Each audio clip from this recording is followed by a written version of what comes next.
자, 잘 들리는 줄로 믿고 말씀을 시작하도록 하겠습니다. 이제 우리는 초기에, 마가복음 초기에 예수님의 마을에서의 활동 이야기들 이제 마치고, 이제 우리 마가복음서를 보면 특히 마가복음은 처음에는 갈릴리 광야에서 소리를 듣고 빛을 보고 갈릴리 마을로 들어가시죠. 그래서 3장 6절까지는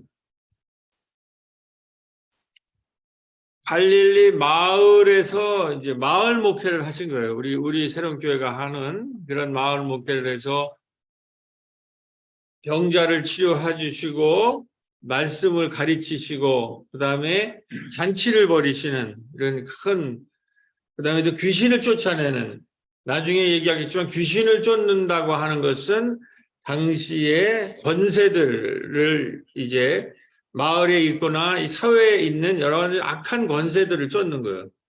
그다음에 병자를 치료하는 거, 그다음에 그들과 밥상을 나누는 거, 이런 것이 주 사역이죠.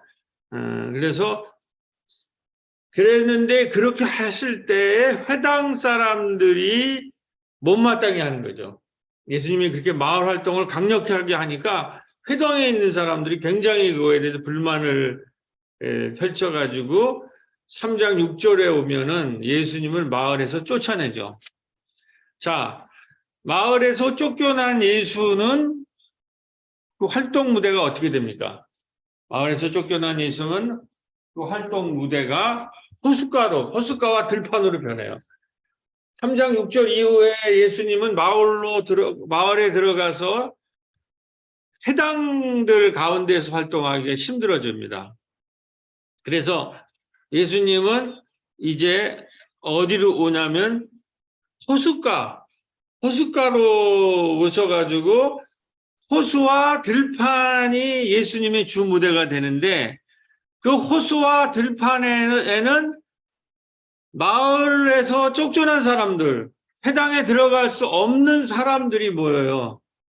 그 사람들을 우리 한국의 신학자 안병무 박사님이 오클로스라고 하는, 회당에 나와 있는 본문에는 한 번도 발생하지 않지만은 이 호숫가나 이 들판에 이 물이라는 오클로스가 발견이 되는 거예요.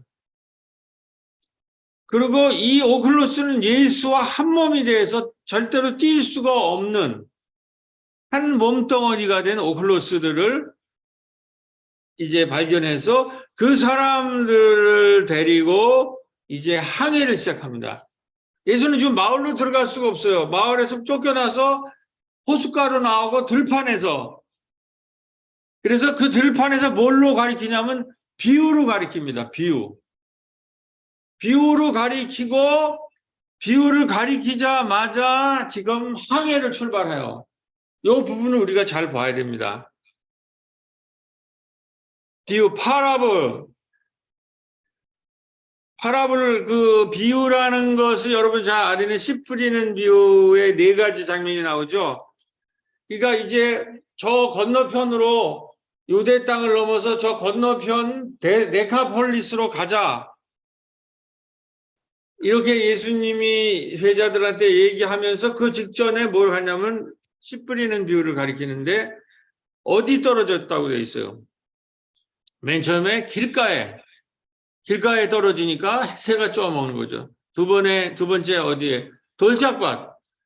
돌짝밭에 해가 나니까 뿌리가 내리기 전에 다 말라 비틀어진 거죠.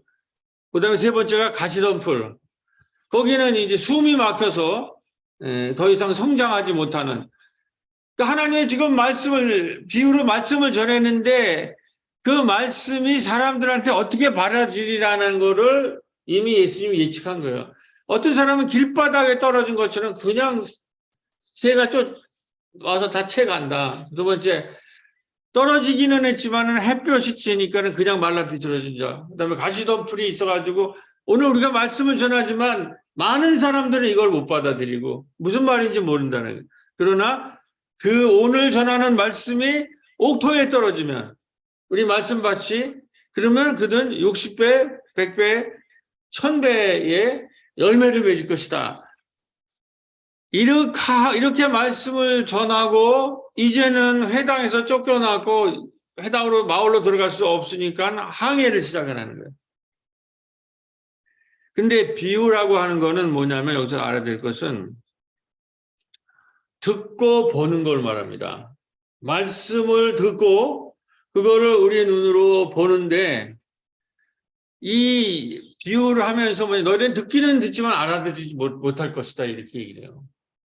그러니까 말씀이 이렇게 우리가 받아들이기가 특히 비유가 쉽지 않다는 게 하늘 나라의 비밀이 있기 때문에 대부분은 우리의 일상에 근심, 걱정, 여러 가지 그 자기의 아집, 그다음에 불신, 편견 때문에 다 길바닥, 돌짝밭, 가시덤불에 있는 것처럼 된다는 거예요. 이게 옥토에 떨어지기가 쉽지 않다는 거예요. 하여튼 그래서 이 말씀을 비유를 듣고 그 말씀을 몸에 안고 배는 출발했어요. 그런데 지금 이 출발 지점 이걸 두 번째 걸쳐서 이 항해 얘기를 할 텐데 가버나움이라는 항구에서 출발해서 결론은 어디까지 가는 거예요? 이방 땅에. 데카폴리스. 데카가 10이 아니라 폴리스가 도시, 10도시. 그러니까 가버나움이라는 농촌 마을에서 출발해서 여긴 유대 땅이죠. 이 갈릴리 호수의 서쪽 편. 그리고 동쪽 편에 데카폴리스 이방 땅이 있는 거예요. 유대 땅을 넘는 거예요. 그래서 가버나움에서 데카폴리스로 지금 항해를 가는데 그 항해를 할 때 뭐예요? 갈릴리 호수, 갈릴리 바다를 지나가야 돼요. 그거를 지나가면 데카폴리스에 하는 이방 땅에 이제 여기에서 유대 사람들이 받아들이지 않으니까 예수님은 전략을 호숫가로 나와 쫓겨나서 호숫가로 나와서 갈릴리 바다를 건너서 데카폴리스로 가자는 거예요. 이방 땅으로. 여기서 지금 이 항해를 그리고 비유로 말씀을 하세요. 이 의미 하나님 나라가 지금 어떻게 될 것이다. 내가 씨를 뿌렸다라고 너희들한테 오늘 말씀을 전해주는데 그 말씀을 안고 가면서 갈릴리 호수에서 일어난 사건들이에요. 그러니까 이게 그냥 항해가 아니라 일종의 문학 작품이란 말이에요. 이걸 연구한 것은 이 항해 이야기는 항해를 통해서 일종의 비유를 얘기하는 거예요. 하나님 나라가 어떤 것이고 하나님 나라를 우리가 도착하는데 어떤 어려움과 어떠한 문제를 겪는다라는 것을 가리키려고 하는 거예요. 이 갈릴리 호수의 얘기만 하려는 게 아니라 그러면 우리 데카폴리스라는 새로운 땅에는 먼저 전했는데 먼저 전한 사람 받은 사람은 말씀을 안 받아들이잖아요. 특히 이 회당에 오래된 사람들을 그래가지고 예수의 말을 오히려 배척해서 쫓아내잖아요. 그래가지고 오클루스가 그거를 받아들여서 오클루스한테 전하고 제자들이랑은 지금 항해를 가는데 저 데카폴리스에는 누구예요? 다음 주에 있을 건데 거기에 유명한 데카폴리스 여행할 때 만나는 사람이 거라사의 광인 청년은 그 다음에 이 항해 중에 제자들은 결국 못 받아들이고 계속 실패를 해요. 그런데 이 항해를 이방 땅으로 가게 하는데 이방 땅에 도착하는 문을 활짝 연 사람이 이방 여자인 수르보니게 여인이 그 말씀을 받아들여요. 그러면서 이방 선교가 이방인에 의해서 제자들에 의해서 열리는 게 아니라 그것도 이방 여자에 의해서 열린다는 거예요. 이게 지금 비유의 얘기예요. 자, 그러는데 이 항해는 학자들이 하면 6차에 있는 건데 너무 복잡해요. 이게 아주 전문가 아니면 6차가 어떻게 될까? 되게 3차로 요약해서 좀 얘기를 하면은 자, 항해가 시작이 됐는데 1차 항해할 때 밤 배를 저어서 긴기 항해를 들어갔는데 이 이스라엘이나 유대의 구약의 신앙이나 이러고 보면은 바다를 어떻게 보냐면 바다는 레비아단이라고 하는 괴물이 사탄이 살고 있는 것으로 보여요. 그러니까 우리가 천지 창조할 때도 암흑에 있는 바다, 혼돈의 바다를 마르게 하면서 천지를 창조하잖아요. 그러니까는 이스라엘의 유대에서는 이 바다라고 하는 것은 거기에는 어떤 악마적인 것이 이제 살고 있는 것으로 유혹이 있고 우리를 무너뜨리고 부서뜨리는 어떠한 그런 혼돈의 레비아단의 세계라고 본 거예요. 그거를 지금 새로운 땅, 이방 땅으로 가기 위해서는 거쳐야 되는데 이게 사실은 갈릴리는 호수인데 마가복음 이걸 자꾸 바다라고 그래요. 거기에는 이제 이 레비아단의 속성을 홍해바다의 구약에 있는 거를 여기다가 지금 문학적으로 자꾸 결부시키려고 하는 게 있고 우리가 신앙생활을 하면서 예수와 함께 배를 타고 항해를 하는데 미친 바람이 부는 거야. 우리가 교회 생활할 때도 맨날 평탄하지 않잖아. 막 재난이 떨어지고 막 물난리가 나고 이번에 겨울에도 수도가 터지고 뭐 하여튼 여러 가지로 바람이 부니까는 미친 바람이 부르니까는 레비아단이 바다에 있는 레비아단이 혼돈의 이 악령이 격동을 하는 거예요. 그래서 배를 흔드는 거예요. 그러니까 첫 번째 항해부터 이 예수한테 뭐 말씀 훈련을 받고 방금 전에 비유의 말씀을 들었는데 그 제자들이 뭐라고 해요? 우리는 다 죽게 됐다. 오늘 우리가 찬양한 거. 응? 다 죽게 되는데 당신은 뭐 하느냐 이런 식으로 혼돈과 공포에 사로잡히는 거예요. 이 여행에서 제자들의 핵심은 우리가 신앙생활할 때 가장 큰 문제 중에 하나는 것은 공포에 사로잡혀가지고 다 죽게 됐다. 우리를 살려달라. 방금 전에 씨 뿌리는 비유를 들은 제자들이 바다 한가운데에서 레비아단을 만나고 풍랑을 만나니까 바로 공포에 휩싸여서 신앙이고 뭐고 다 까먹고 다 죽게 됐다 이런 소리가 나오는 거예요. 그리고 2차 여행 때 그래가지고 이제 그 비유의 항해가 실패하죠. 제자리들이 훈련이 안 된 거예요. 이 파도를 넘어설 수 있는 파도만 일면 다 죽게 됐다. 큰일 났다. 그냥 공포 그래가지고 막 혼란을. 2차 여행 때는 예수님이 산에 올라가서 기도하고 이제 제자들만 보내요. 이제 훈련시키는 거죠. 쭉 가는데 한밤중에 예수님이 갈릴리 호수를 바다로 걸어가지고 제자들 앞으로 나가요.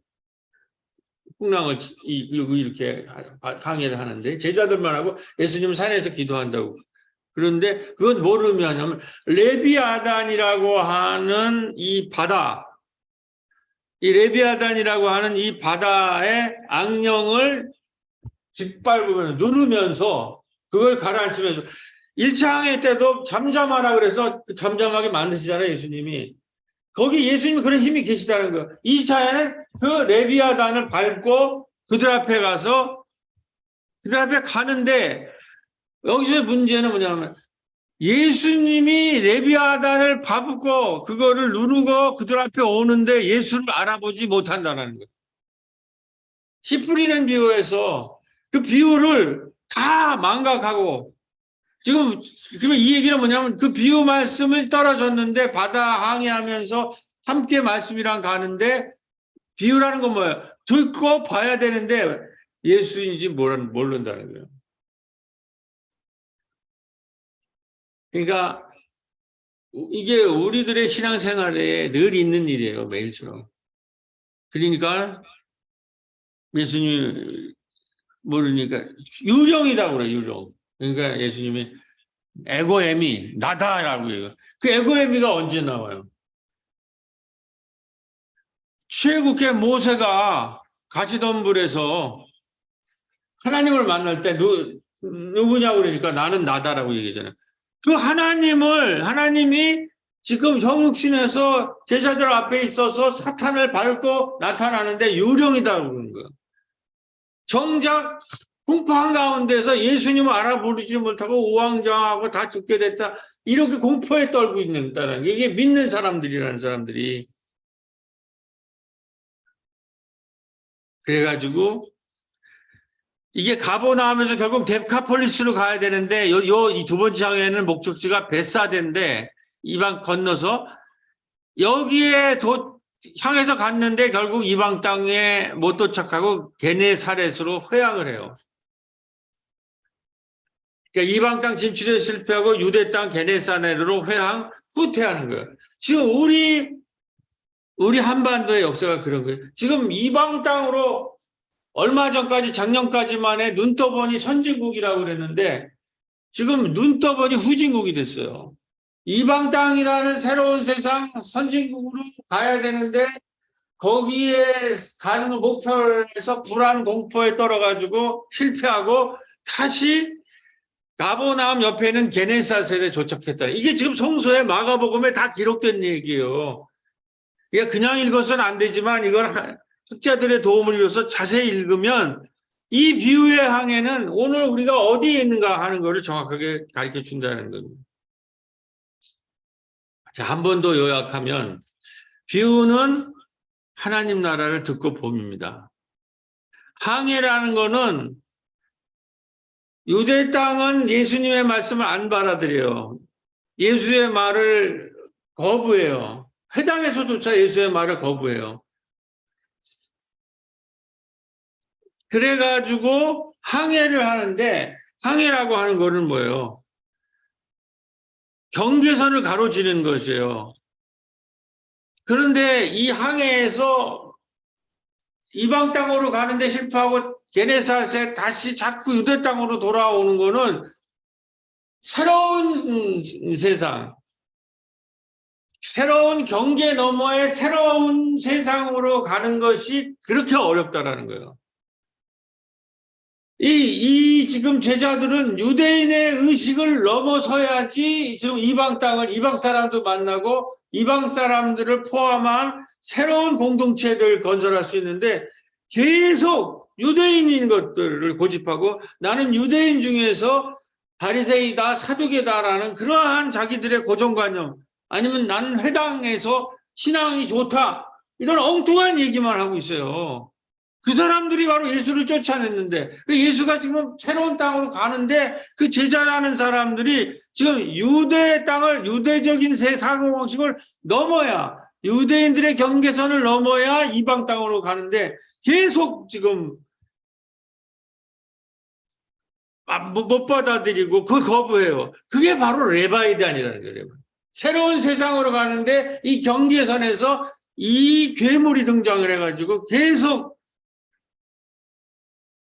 미친 바람을 불고 풍파를 일으키니까 그게 풍파라는 거예요.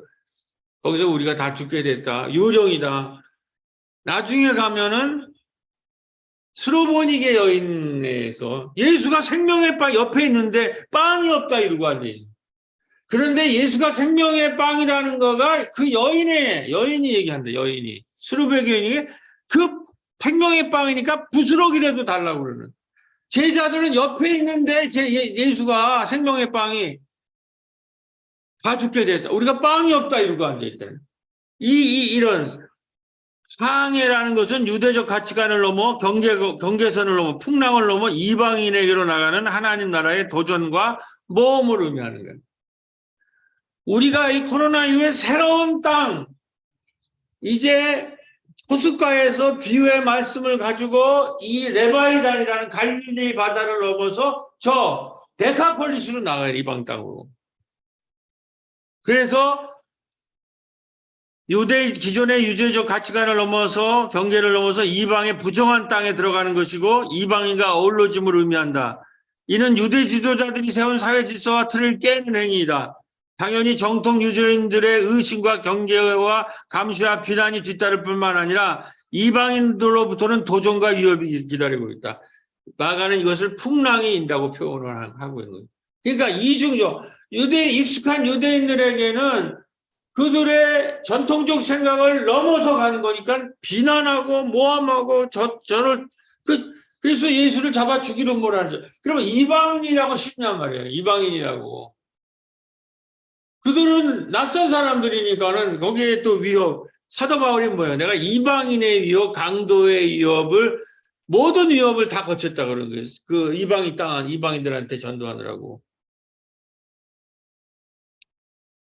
풍랑이 일자 제자들은 무서워 어쩔 줄 몰라 예수님을 깨울 때 예수님은 너희는 아직도 믿음이 없는가 하고 물으신다.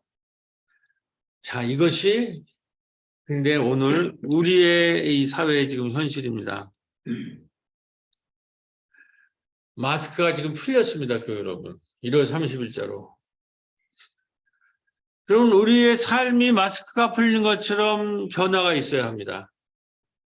그러나 코로나가 끝나가고 마스크가 풀렸음에도 우리는 코로나 바이러스보다 더 무서운 공포 바이러스에 사로잡혀 있습니다. 마스크를 풀고 모두 다 공적 공간에 나오라고 하는데 아직도 공포에 사로잡혀서 이 공적 공간으로 나오지 못하고 있습니다. 동굴 속에 공포 속에 갇혀 있습니다. 이게 바로 제자들의 모습이고 우리들의 모습일 수 있다는 거예요. 이 코로나라는 재난의 그 공포, 레비아단의 공포에 지금 휘둘려서 이게 이제 끝났습니다. 우리가 코로나 이후에 마스크를 풀고 새롭게 우리가 새로운 삶을 살아야 합니다 하는데 아직도 동굴 속에 있다는 거예요. 코로나가 이미 끝났는데도 더 얼어있고 더 움츠려 있는 이 분위기와 정체는 무엇인가? 코로나 기간 중에 공포와 움츠림이 습관이 되어서 속물적 욕망의 동굴에서 대지 햇빛 한가운데로 한 발자국도 나오지 못하고 눈치를 우리가 보고 있는 이때에 지금 어떠한 소문이 일어나고 있냔 말이에요. 어떤 사람은 전쟁광 위대한 전사가 된 것처럼 대북 강경 메시지를 쏟아내고 심지어 핵무장의 얘기를 하고 있는 거예요. 우리가 공포에 움츠리고 있을 때 레비아단이 전쟁의 소문이 들려온다는 거예요. 전쟁의 소문이. 핵무장 발언이 일어나고 뭐 국지전이 일어날 수도 있다라는 이런 얘기들을 우리는 지금 공포에서 동굴 안에 우리 집에서 한 발자국도 나가려고 하지 않는 때에 이 소문이 벌어지는데 이게 제 얘기가 아니에요. 민들레라고 하는 대한 언론에서 쓴 기사 제목이에요. 파시즘의 불길한 징후, 바르마드 시대들 닮은 한국과 미국 사회. 지금 많은 뜻 있는 분들은 오늘의 우리의 역사를 마치 독일의 바르마르 공화국 시대랑 비슷하다라고 얘기를 하고 있어요. 여러분, 바르마르 공화국이 뭡니까? 역사 공부를 한번 모를 수도 있어요. 쉬운 얘기는 아니니까. 이게 뭐냐면 독일의 나치즘이 등장하기 바로 직전에 공화국이에요. 근데 이 공화국은 어떤 거냐면 우리가 한때 막 180석을 가졌잖아요. 의회. 그런 식으로 모든 민주적인 그 법이 완성된 아주 훌륭한 법이 만들어진 근대 민주사회. 그리고 민주시민들이 광범위하게 독일 사회에 펼쳐져 있는. 그러니까 좋은 민주법과 가지고 있고 좋은 교양 시민이 있었는데 그런 바이르마르 공화국이 있었는데 그러면 좋은 선진 국가가 되잖아요. 근데 그들에 의해서 나치즘이 합법적으로 히틀러가 집권을 하고 그 집권하면서 2차 세계대전을 일으킨 거예요.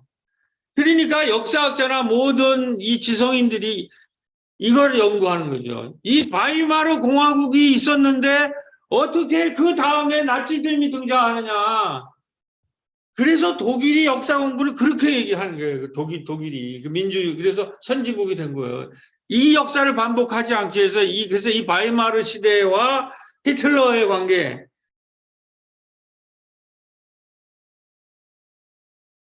그러면 어떻게 이런 민주법이 있고 민주시민이 있는데 나치즘이 등장하고 전쟁이 일어나는가? 오늘 우리도 이렇게 되지 않으리라는 보장이 없어요.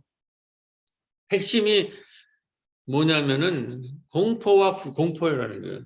자, 1차 세계대전에 의해서 독일이 패전을 하잖아요.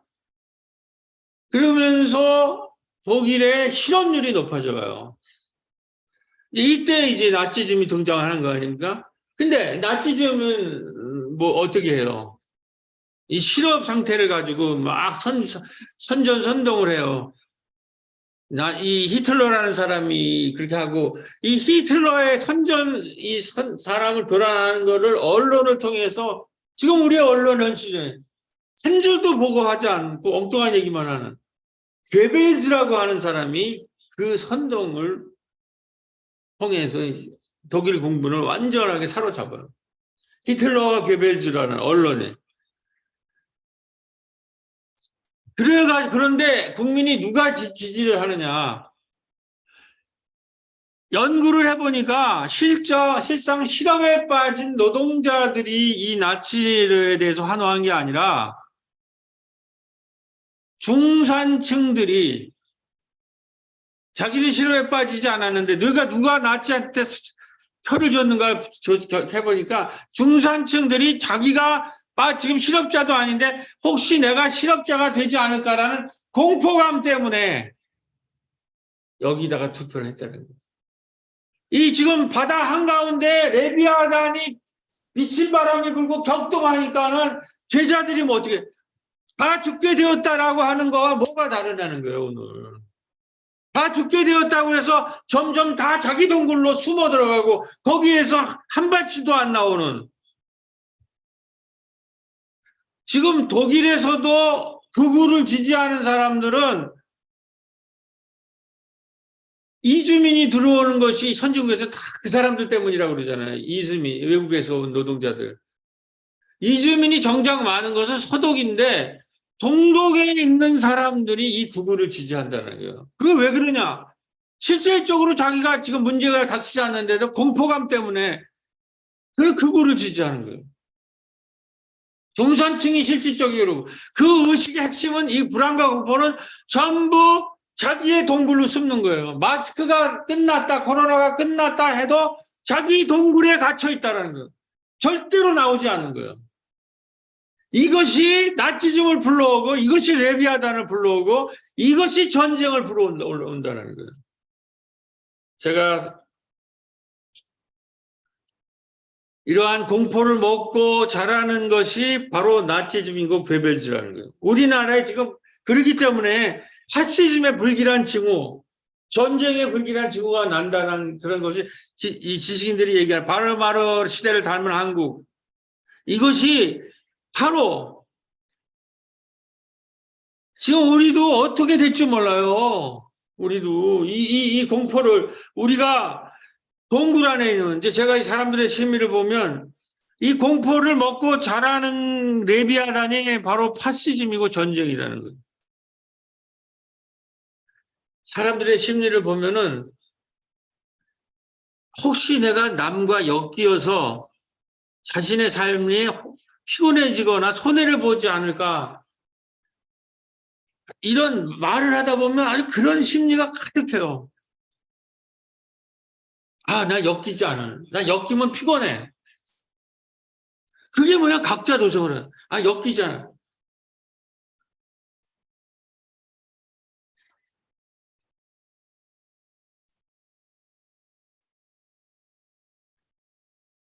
일체 대화를 거절합니다.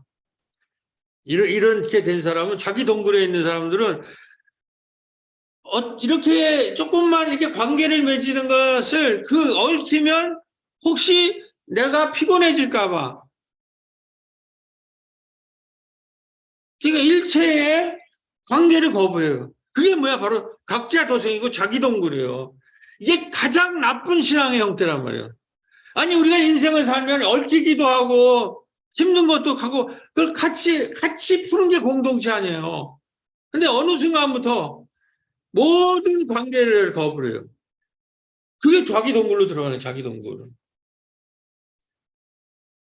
모든 관계와 대화 일체를 거절하며 각자 도청해 동굴의 삶을 설착하는 순간 나치즘과 왁치즘과 당시 괴벨주 같은 언론이 이러한 사회적 공포감을 교묘하게 이용하면서 세계 대전 전쟁이 일어나는 거예요. 이 동굴의 심리 이거를 여러분들이 분명히 이분들의 매 입에 달고 사는 얘기가 우리가 다 죽게 됐다, 유종이다, 빵이 없다, 난 두려움과 공포. 이게 지금 성서의 바다 항해에 완벽하게 이거 잘 읽어보세요. 완벽하게 나타나고 있는 거예요. 자, 이런 국면에 지금 어떤 일이 풀어나는가. 제가 아주 그 코로나에서 거실 유리창 밖 설경이 아름다워 언니. 눈이 말이야. 흔들림 없이 줄지어 내려오는데 그래서 나무 위에 소복소복 쌓이는 게 그림이네, 그림. 그런데 말이야, 언니. 가스비가 얼마나 나왔는 줄 알아? 작년보다 2배야, 2배. 이거 실화야, 언니.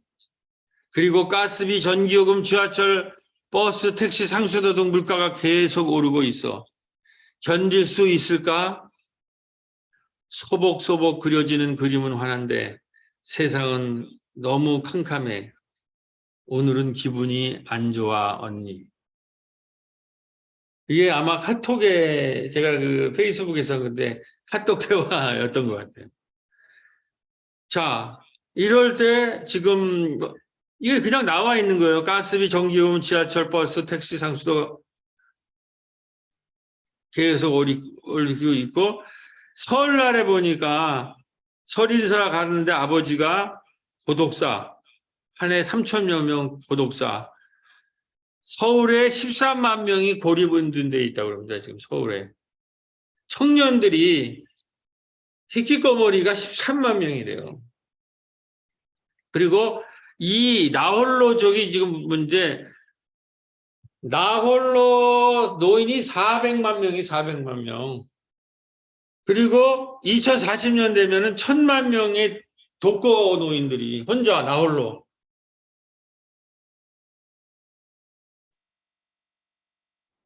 나홀로 독거에 인해 숫자가 400만 명에 육박하고 재난과 실업의 공포감 속에서 스스로 고립되어가는 공포감이 파시즘과 전쟁을 부르고 있을 때 이제 말만 하지 말고 그 공포의 동굴과 무덤에서 부활의 신앙으로 나와서 하나님 나라의 복음을 전할 때 저는 이 장면을 보면서 어느 신부님도 그렇게 설교를 하더라고요.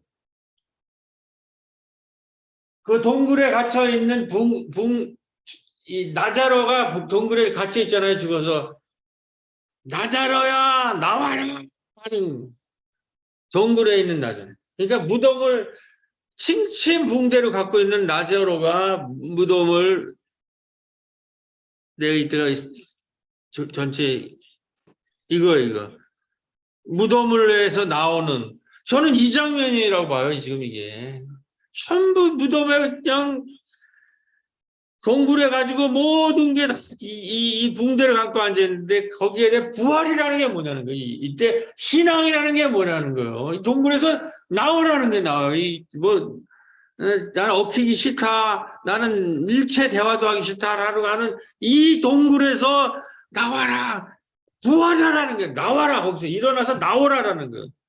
이 신앙을 이제 우리의 기도가 얼마나 멋있는 말이 많습니까? 근데 이거를 이제 말만 하지 않고 이 공포의 동굴과 무덤에서 부활신앙으로 나와야 될 줄로 믿습니다. 이거를 실천하는 사람이 등장을 해야 돼요. 이 기독교인에서. 자, 이게 우리가 실천이, 그래도 우리 교회의 희망이 이게 기도가 된다는 거예요. 중보기도의 기도는 이제부터는 그냥 있는 그대로의 얘기들입니다.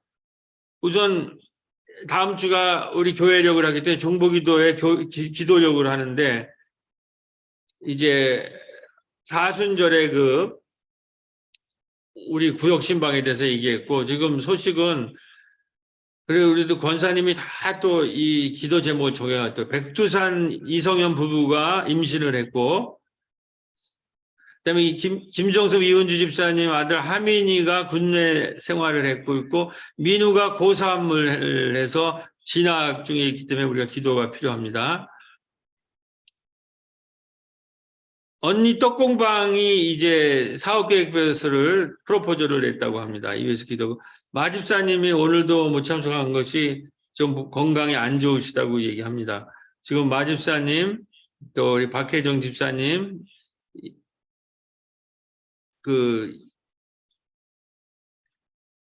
이춘임 집사님, 성함이 바뀐 게, 이춘임 집사님이, 이혜영 권사님, 이거 기도가 필요하고,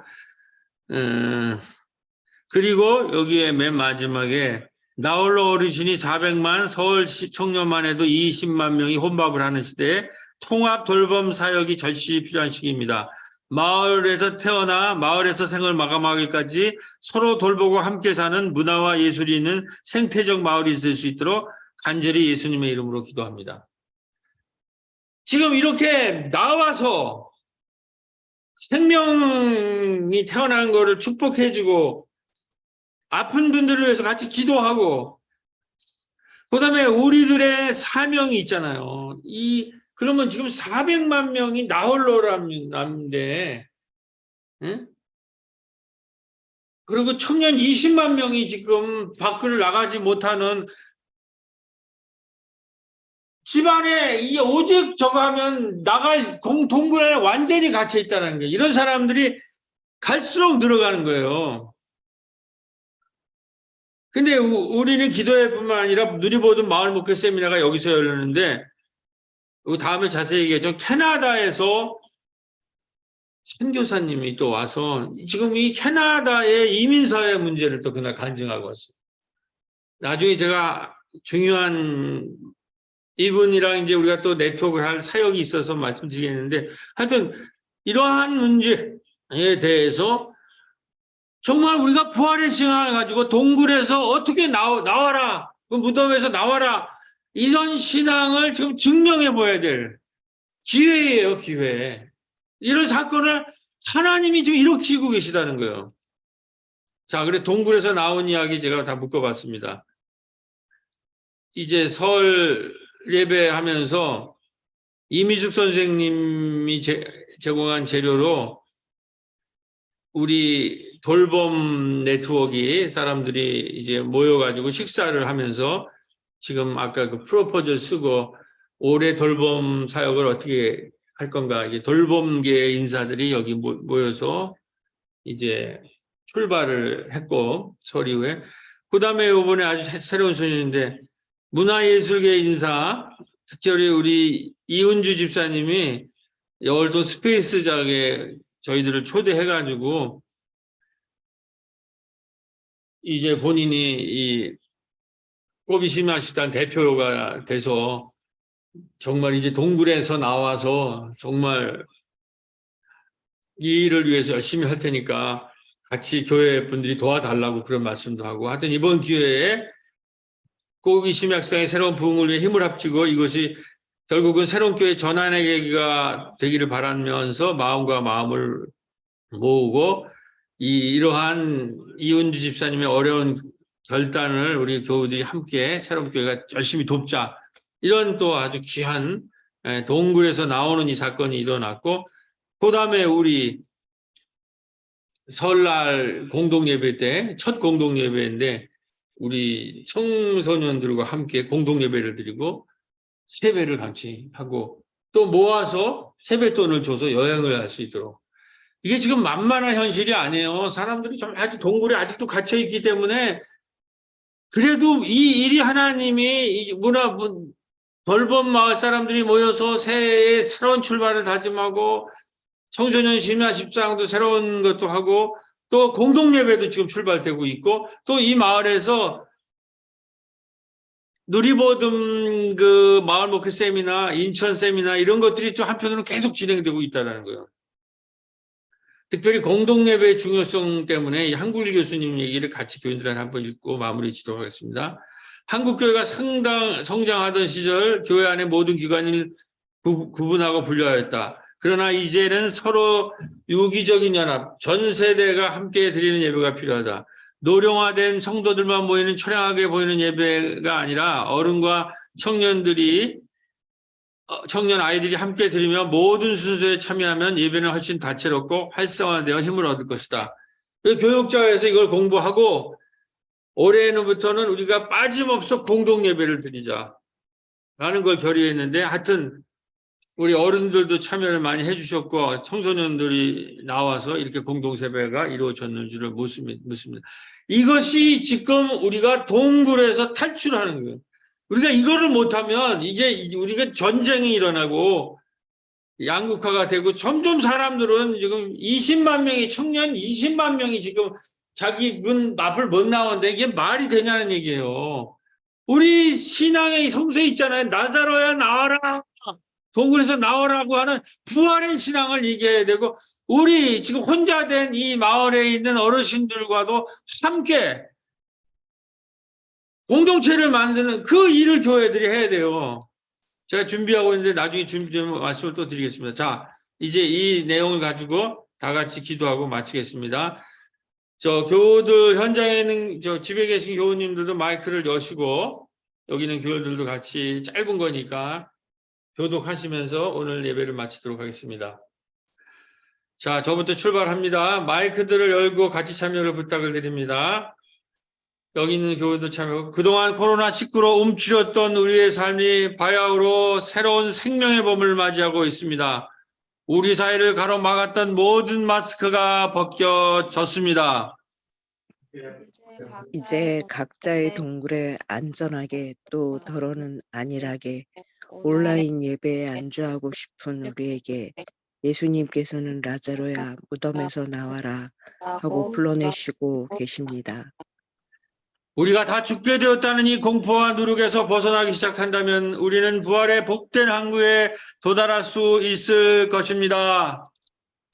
새로운 마음을 먹고 용기를 내어서 내어서 결단을 하고 하나님의 하나님을 다시 만나며 한 한 발자국씩만 앞으로 나올 수 있다면 우리는 부활의 승리를 맛볼 수 있을 것입니다. 예수 그리스도 이름으로 기도드립니다. 아멘. 아멘. 응답의 찬송